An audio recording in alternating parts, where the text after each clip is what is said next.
You were listening to Honey, We Made a Disney Podcast. Two friends since first grade, now dads, reliving the Disney movies that we grew up with, now with our kids. I'm J.B. Wagner. And I'm Eddie Ferguson. And on today's episode, we cast off to fight pirates and befriend a gorilla as we review Shipwrecked. But first, JB, how are you and the family doing?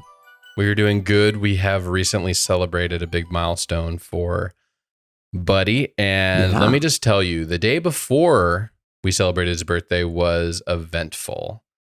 We decided he was doing really good with his little stride right bike that has no pedals to it. You just kind of stride around everywhere. He's doing great with it, coasting in down some hills and stuff like that. And we're like, man, it's time to go get him a bike. So we look online and of course we find the perfect bike. It's the perfect bike. It's a Star Wars themed bike. We order it. We're like, this is going to be great. This is going to be awesome. We kind of fretted a little bit trying to find the right size. Is he 16 inch? Is he 12 inch? What's the thing? But it says right on the box, if you are from 38 inches to this is the size bike you need. So we trusted the manufacturing. That's where you went wrong. Huge mistake. And it didn't help that when we would go to Target to look at the bikes, his size were always in boxes. They were never out where he could like get on it and try it. Yeah. We should have gone to Walmart. So we get the bike. Yeah, I know. I'm sorry. There's some fighting words. This is some fighting words. And because we are very Target, we are a red debit card family for That's us too. For them. That's us too. So we get the bike. I made the wise decision. I was going to put it together the night before. And that would have been an even worse decision. Instead, I went, opened it up during nap time, put it all together, I said, hey, honey, come in and check this out. She looks at it, and we both knew this thing is way too big. He's not going to be able to fit on it. So we get it. We try to figure out what to do. I'm like researching stuff. I'm like, we got to figure this out. And she's like, hey, why don't we just go to Walmart? I think they have some of these bikes pre-built. So he wakes up from his nap. We go run over to Walmart. I'm having him test drive all of these different bikes. He's going from one to another, just trying them. And I'm like, this isn't, 16 inch, way too big. We have to return the old bike. I'm trying to see if I can return it to Target. And then I'm like worried, does the 12 inch bike even work? Because he's kind of struggling trying to pedal inside. I'm like, oh no, what have I done? Looking at scooters now. So I finally calm down, call my wife. We think, okay, let's return the old bike. And this is, mind you, the day before his party, So we're like, what are we going to do? I look up and I find, okay, there's a Cars bike over at Target. That's what we'll do. So I call a friend and a friend of the family, and he used to own a bike shop. His name is Stu. And he gives us some information. I'm talking with him like, hey, here's what we did. And so I was like, can my son even pedal? He's having trouble pedaling. He's like, just get him the bike. I think it'll be fine. Get him the 12 inch bike. It'll be all good. So we go have dinner. Right after dinner, my wife takes the kids up into bath time. I'm now putting the bike back to putting it all back into the box, then rushing it to Target to return it in the taped together box. Then I have to go back. There's only one Cars bike 12 inch left, and it's not even in the car. I had to look up on the map, where is it in the shop, in the whole store, go find it, come home. I love that feature. Oh, it's great. It's phenomenal. I'm like, it was in a completely different section than where it should have been. Right. Bring it home, leaving it in the car. We finish up the rest of the evening. They go up to bed. I am now then putting the bike together, put it all. I'm like, okay, this all looks like it should, but I have no idea until he actually gets on it to know if this actually works. Next morning, we get up. And by the way, we've had we themed everything around Star Wars. The decorations, the placemats, everything is Star Wars related. And then we roll out the Cars, the Lightning McQueen bike, red bike, and it doesn't match at all, but it's hilarious. And he doesn't realize it, does he? No, he has no idea. But he had been prepped that the bike was probably going to be coming. So the days leading up to his Star Wars bike, and then sometimes Cars bike, sometimes Star Wars bike, sometimes Cars bike. So we finally get it, come down. He's like, oh, this is the bike. Gets on it, and the first thing I'm looking for is, can his feet touch the ground? He gets on it. They touch. I'm like, Oh, thank you, Woo! Jesus. Oh, thank God. This was a close Touchdown. one. So then we take him to the park, and he's doing it, but he's not really going very well. I can tell the tires aren't filled up all the way. The back training wheel is kind of wobbly, and I'm like, oh no, how is he gonna like it? He pushes it most of the time we're there. Come home, we're having his party that evening, and Stu comes over, and I'm like, oh yeah, here's the bike. Oh, I need to fix this wheel. So I get down to like turn one of the wheels, and I catch eye contact with him, and he's just like, mm-mm. I can just tell this is a guy who knows what he's doing, and I have no idea what I'm doing. So he comes over, and he's like, well, you need the wheels can't really touch the ground. They got to be up a little bit higher. So you're mostly riding on. I'm like, okay, doing this little thing. He then brings out a pump and pumps up in 2 seconds, gets it out there, and my son is flashing back and forth on this bike. I'm like, I love it. Yes. And at the same time, it was like, I know nothing. Way to go, Stu. I know nothing. Yes. Thank you. So thank you, Stu, Yes. for your help. It saved the day. Thank you, Stu. So that is my story for how our family is doing right now. I love it. Now he needs to like sit on the bike in the living room and watch a Cars movie at the same time. I think he actually did. I think that was today. They because That is totally what I would do. His friend brought over a toy, and so they watched a little bit of Cars today. I love it. I love it. Well, happy birthday. That's happy a good birthday, one for buddy. him. Yeah. So we are still in 1991, which we covered some of the 1991 news in our previous episode. So we thought we would bring you up to speed on some breaking serious news that has happened. Although when they actually listen to this episode, it might not be as breaking. Rick Moranis was attacked. Someone on this good green earth had the gumption to, as the headline says, unprovoked attack, which I appreciate that they clarified. Rick Moranis did nothing. He was not out there hitting people. He was not out there did stealing purses. Nothing to provoke this. He was attacked randomly in New York City. He is okay. For those of you who are holding your breath in suspense, he is fine. I feel so bad for him because he really has done nothing for the past 20 years. He just sat at home with his family, taking care of his family. He comes out of hiding to sign up to do the sequel to Honey, I Shrunk the Kids, and the Shrunk movie, number 4 in the series. Then he does a Ryan Reynolds commercial. Right. He's just trying to get back home, just trying to get back with his family until they start shooting again once COVID's over. And he gets assaulted in New York City. Did you see his commercial for Mint Mobile? Oh, it was great. It was great. I think we touched on it a little bit in episode 2 of Honey, We Made a Disney Podcast. But it's great. You should go rewatch it. But this is just so sad. This is legitimately sad seeing, because he's not a massive human being.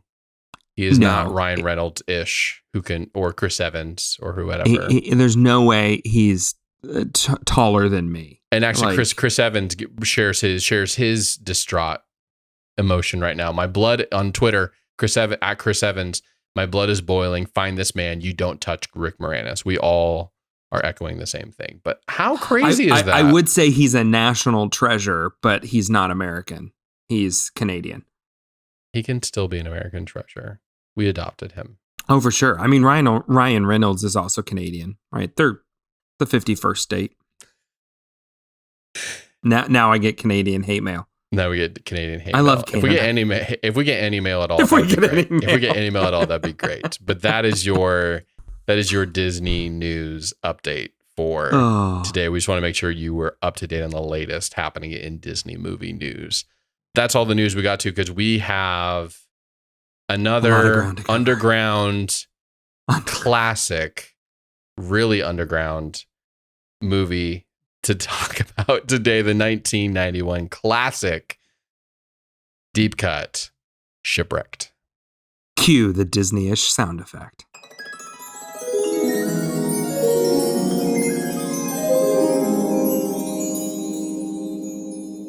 Okay, IMDb, what do you have for description for us? For Shipwrecked. A young Norwegian boy in 1850s England. There's already moving parts here. Goes to work as a cabin boy and discovers some of his shipmates are actually pirates. Pirates? This plot has never come up in any other Disney movie ever. This is such a deep cut that you texted me. Seriously, you said, is this really a Disney movie? Like, you thought that I put this on the movie list by mistake. I did. Right? I had a moment of, I think Eddie is. I'm getting Rickrolled right now. Only he's making me watch the movie and not just putting a Rickrolled. How far into the movie did you get? And you were thinking this. I mean, the title itself, I've literally never heard of this movie. It's got a great poster. Oh, really? It's got a great poster, but I've literally never heard of this film for good reason. This is a Eddie childhood classic. How? Oh, I was sure there was no way you had seen this. Like, yes. Somehow you've seen Shipwrecked and you hadn't seen White Fang. I know. I totally. But I loved this movie.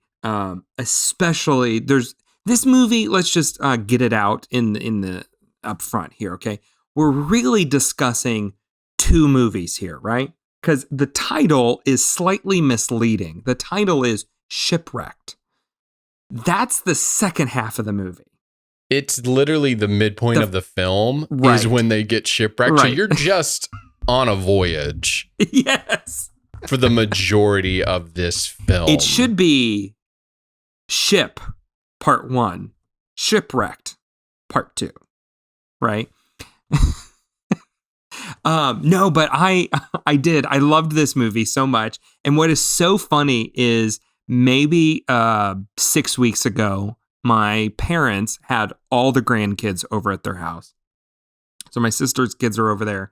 And they randomly picked this movie on Disney Plus. No, they did not. Randomly picked this. Who picked this? I have no idea. I just walk in and they're watching. Did Martha pick this?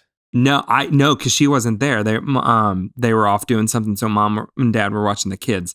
And so I walk in and it's towards the end of it. And my mom is like, Eddie, you'll never believe the movie we just watched. And Joel starts explaining it to me, and I'm like, oh, what was Joel's explanation for this film? They loved it. They thought it was amazing. For the rest of their time at Grandma and Grandpa's, they're playing pretend Shipwrecked. You know, like they're setting booby traps for pirates. Okay, the booby traps. No, so and that's what's so funny is even when you talk to them, and when I remember back to the movie, I only remember the second half of the movie. I don't remember the first part. Shipwrecked Part B.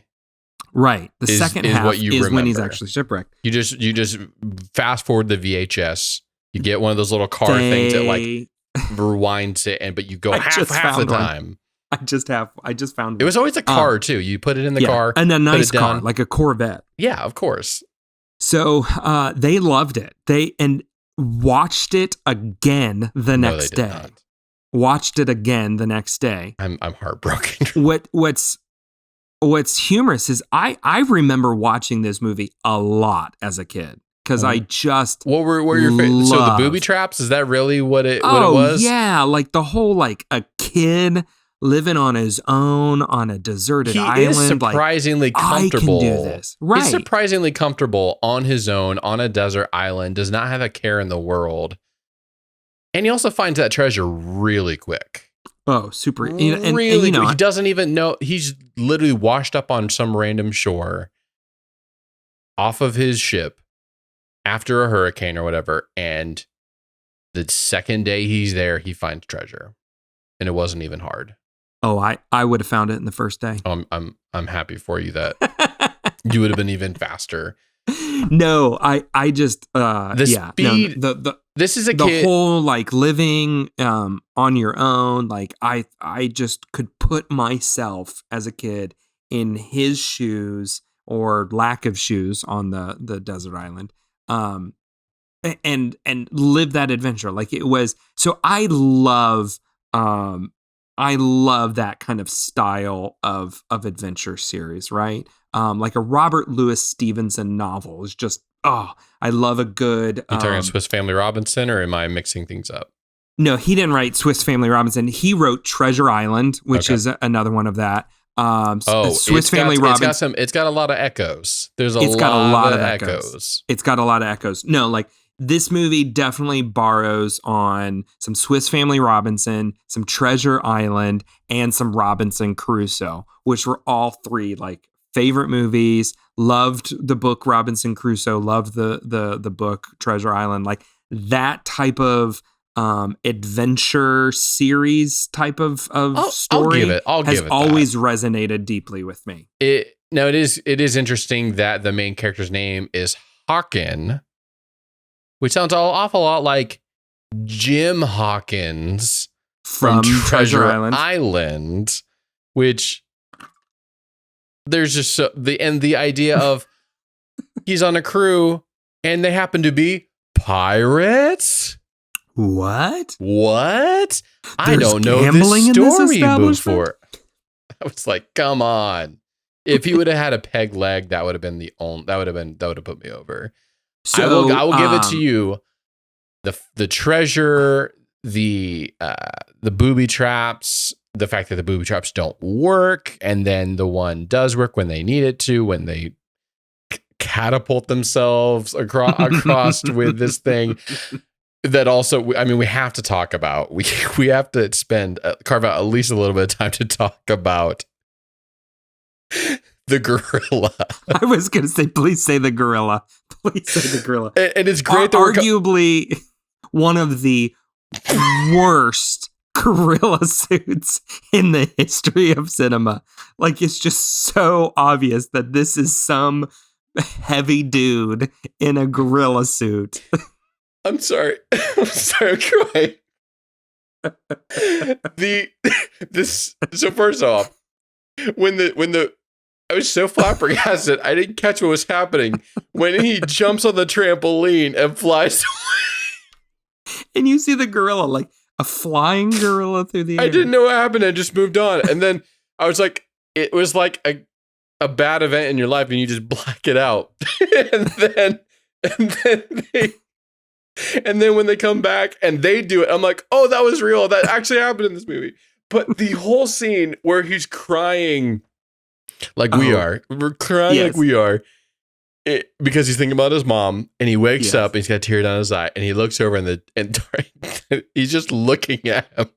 And then he comes down, he saunters, horribly acted, and he just puts his arm out like a human and touches him on the shoulder. And then he moves on with his day. I was dying. And he literally, he doesn't, I was expecting him to come in and save his life in the end, like bring it around full circle. You could lift the Tarzan, the gorilla storyline out of the film and no impact whatsoever. Here's the other thing. Like, I want to know, like, where'd the gorilla come from? What's its backstory? Like, gorillas are not native to South Pacific Islands. Like, in case you were curious on zoology here. Like, is this a part of the pirate's treasure? Like, gold doubloons aren't enough. I want a also, gorilla. He steals the gorilla's home in the tree.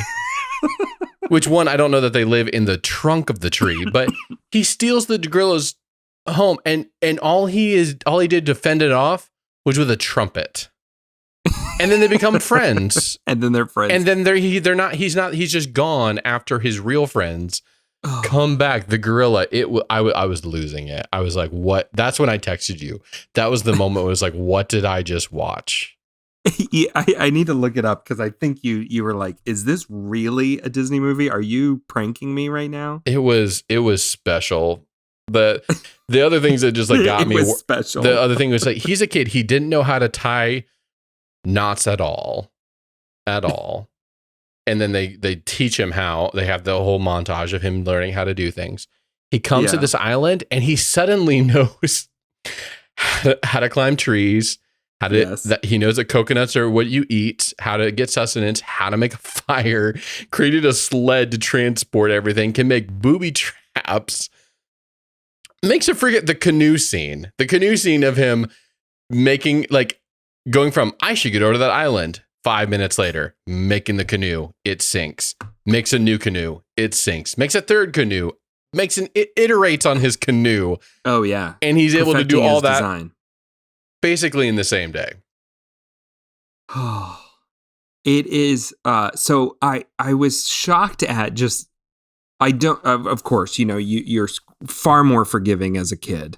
As I'm watching this now, again, all these years later, I'm like, the production quality is awful. Like this isn't even comparable to even like White Fang. Like, come on, like, why is this so bad? They use a real bear and real wolves in White Fang, and they just shot Put that a man to the in wind. a gorilla suit.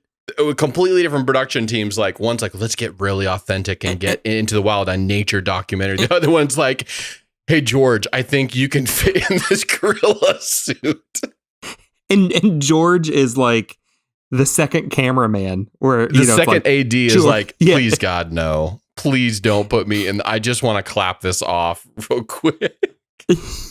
So all joking aside, if you have not seen the movie Shipwrecked, please go to Disney Plus right now. And you can just fast forward the first half of the movie. You don't need it. You'll scrub. You'll notice when he's actually shipwrecked. And you've got to watch this. Like, it is fantastic. And so I had to look this up, right? Because I'm going, there's no way that Disney did actually make this movie because the production quality is awful. It's awful. It's bad. Like, I think the movies you and I made in high school, Beowulf, may have better production value than this movie.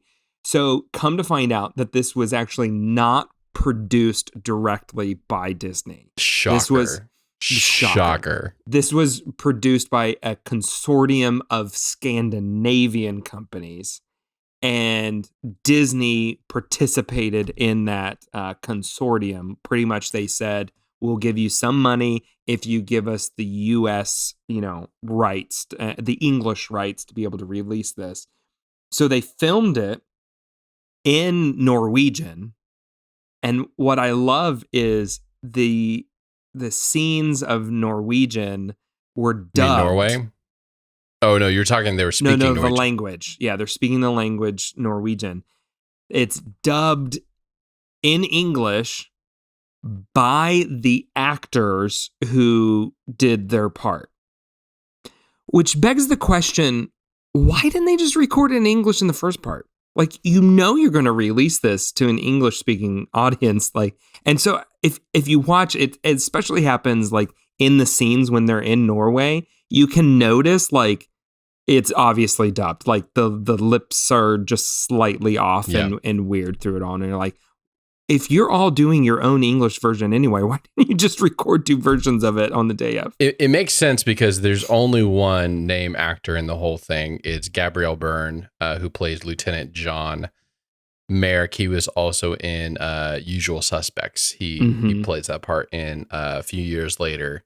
And the rest of the actors, they all feel very they're Norwegian. Norwegian actors. Which, I mean, it is a Norwegian story of a kid.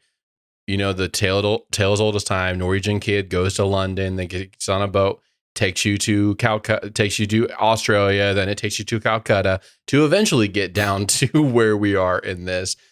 That makes more sense that it didn't originate from Disney itself. Another random plot point to this film, he's trying to get to Calcutta, but he's trying to also get to his island. Like, he's taking over the ship, and they just happen to get shipwrecked on the one island where his treasure's at. What? This is straight up. And it kind of is out of Moana. She gets stranded on the exact island with where she's trying to get to, but she to had get a to the rock demigod to who get to was the rock. directing. And it's the same thing, because then there's the Moana's people are on the neighboring island, and why didn't they go get them to help fight their enemies from this Lieutenant Merrick? Why didn't they bring no, it's good. We got 2 kids and a kind of adult that they're gonna take on this whole army of pirates. No, we'll leave all of the warriors at the other freaking island. I think they assumed the gorilla would play a more significant role. If there is deleted scenes of the gorilla just coming out and banging on its chest and bonking someone or whatever, I want that. I want that footage. I don't even want the deleted scene. I want the behind the scenes of the guy like taking off his gorilla suit and like smoking a cigarette, being like, what are you guys making me do here? Like, what the heck is going on? Oh, goodness. So it explains so much. I also found like this, that consortium wanted to make this movie intentionally to create a different Robinson Crusoe style. Like the name of the movie in Norwegian, which I'm not going to attempt to pronounce at all because I don't speak that language at all, but it literally is A Norwegian Robinson. Wow, they didn't even try to hide it. They didn't even try to hide it. Like, yeah, we're trying to rip off Robinson Crusoe here. So, yes. There was a few parenting things I had in here. Being a dad, thinking about this. One, did you notice how gleeful Hawkins' dad was when he sent him out? So he comes home, he's limping, he's hurt his foot, he cannot go back and help save the family. He tells Hawken, I've given you this commission, aka a death wish. Right. And the son's so excited. So then the guy who owns the farm comes to collect the farm because he knows that he can't collect the money. With his snobby bratty kid who he gets his comeuppance in the end. He's like, oh no, we can't pay them. We're going to lose the farm. And then the son says, I'll do it. And the dad looks up and he's got a twinkle in his eye. And then he's like, I've got this commission, hands it. I'm going to be the cabin boy of this ship. And the guy's like, you are going to be the cabin boy of this ship. Great idea. And the dad's like, that's my son going to go save the family or whatever. And I'm like, this is horrible. You're sending your kid off to go pay this and you were excited about it. Also, if they're collecting this farm, that means there's back pay owed them and they're totally fine not getting paid for another 2, 3, 4 years if that boy even comes back. What did nobody like step in to go for a second? Like, maybe this isn't a fair trade. Maybe. Yeah. Because let's be honest. Okay, so we're talking like 1850s, a wooden sailing vessel from Norway to Australia up to Calcutta, India, and back. That's going to take you some time. It's going to take you years. Yes. If you even come back. And he says, I need to be on this voyage for 2 years. You can't let me go, or you can't release me from the ship or kick me off the ship. How is that a fair trade? And this kid isn't coming back. And this dad's just like, that's my boy. I didn't understand. Also, when they came back, this is another thing. He didn't just come straight home to see his family. No, he stopped off at the clerk's house buys the house to buy the house before he comes home. Like, you wouldn't just go straight home and let's go buy the house together or anything like that. No, sorry, we got to go to the clerk's house. Then we also got to go get the guy's son so he can then carry our luggage. It must be some Norwegian cultural thing that we are unaware of. Well, obviously. Because obviously we don't get it. But that was as like a dad being like, what is happening right here? What is this dynamic that you are so excited to send your kid off on a boat. So what are we going to rate this? How many fruit snacks out of 5 are you going to give this here? Are we going to rate them per half of the movie? First half, second half? Because it sounds like you would give the second half a little bit more fruit snacks than the first half. Okay, so first half of the movie is a half a fruit snack because not even a full fruit snack. No, yeah, and it's the hazing didn't do it for you. No, and it drags, and I even remember that as a kid. Like, yeah, let's get to the good part. Let's get to the title of the movie here. The second half, for nostalgia's sake, it gets I would say a solid 1.5 fruit snacks. It gets a whole extra one there for nostalgia's sake, but yeah, it was quite interesting to go back and rewatch it because I had fond memories, remember this well, but yeah, it didn't hold up to memory. I'm gonna give first half. I'm gonna bite off half the fruit snack and give it the leftover half. I mean, so are we down to like a quarter of a fruit snack by then? I don't know. I'm gonna give it the half a fruit snack, and I would barely. The one is only the one is mostly for the gorilla. The gorilla. That's also why it's only getting one, because the gorilla was so bad. And seriously, if instead of the booby trap pulling Merrick out, I think if the gorilla had like swung in and taken him out, it would have been 5 fruit snacks for me. 5 fruit snacks. Well, if the fruit snacks are one part of our evaluation, but Eddie, his parents aren't dead in this.